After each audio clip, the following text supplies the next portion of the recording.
With us around the table, I'm pleased to say, is Connecticut Governor Ned Lamont, who's got things to say about getting back to the office and getting back to work. I want to hear what he has to say. I'm sure. Governor, good morning to you. That is a good day. We're not going to start there. Don't worry about that. We're going to start here. There's this big story about people fleeing blue states and going to red states, and we know those red states. And you've got a different story to tell. You're saying it's different for Connecticut. Why is it different?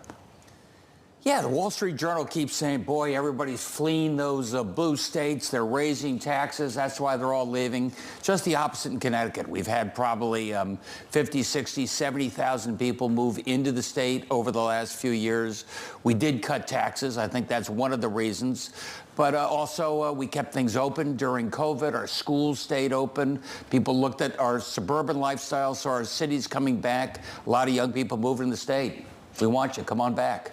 You said last time you were at Bloomberg, if New York catches a sneezes, we catch a cold in Connecticut. How are you dealing with the migrant crisis that we do see New York dealing with right now? Are you seeing an overflow into Connecticut?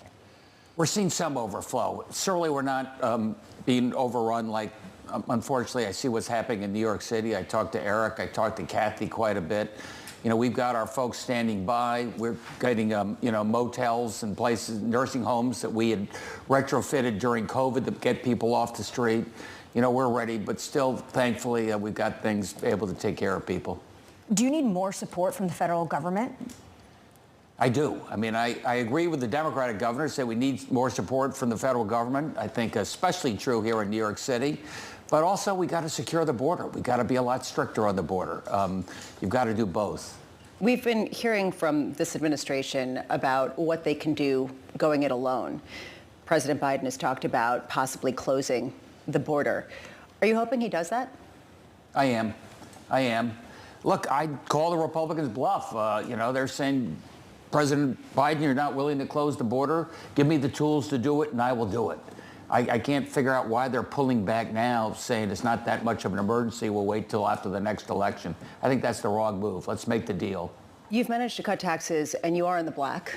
New York is not, in large part because of this issue. I'm just wondering, at what point does it challenge your being in the black to be able to cut taxes and also deal with a pretty dramatic influx of new people? Look, my heart goes out to Eric Adams. I mean, this is costing the city, what, $4 billion plus per year right now? You know, at the same time, your capital gains revenue is going down, so it's hitting the city pretty hard. And to your point, we cheer on New York City. We are part of the New York City ecosystem. Everybody thinks we're sort of frenemies and competitive. You do well, we do well. It's amazing to hear Democrats start to sound like Republicans on this issue. You and I talked about this before. Do you get the sense that Democrats have been robbed by reality on this issue? That we had this big issue down at the southern border for a long time, and yet here we are now. We need to confront it in blue states, New York, Connecticut, and elsewhere, and all of a sudden it's a problem we need to fix. Why wasn't it a problem we need to fix before? And why have we been robbed by reality now? Yeah, mugged by reality. British, forgive me. Robbed, mugged, same thing. Same idea. You're in New York. Well, I pull the lens back for just 1 second.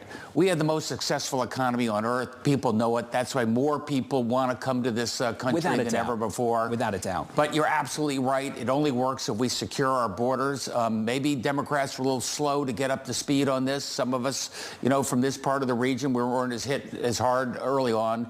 I think we all know where we got to be now. That's why it's so important the Republicans don't pull back at this last moment. The ball's on the 5-yard line. That's a football analogy. Real football. Real football. You want to go there now? Governor, I thought we were friends. Governor, I thought we were friends. Let's get it into the end zone just to keep you confused and see if we can get this done. Then hold the president accountable. You got the tools to do it. How Secure the confused border. do you think the president is on this issue, and how much distance is there between him and you? I don't think there's any distance right now. He's come out strong. He said, give me the tools. I will shut down the border to illegal immigration. He was very clear on that. Maybe you wish he'd said that sooner. He's saying it now.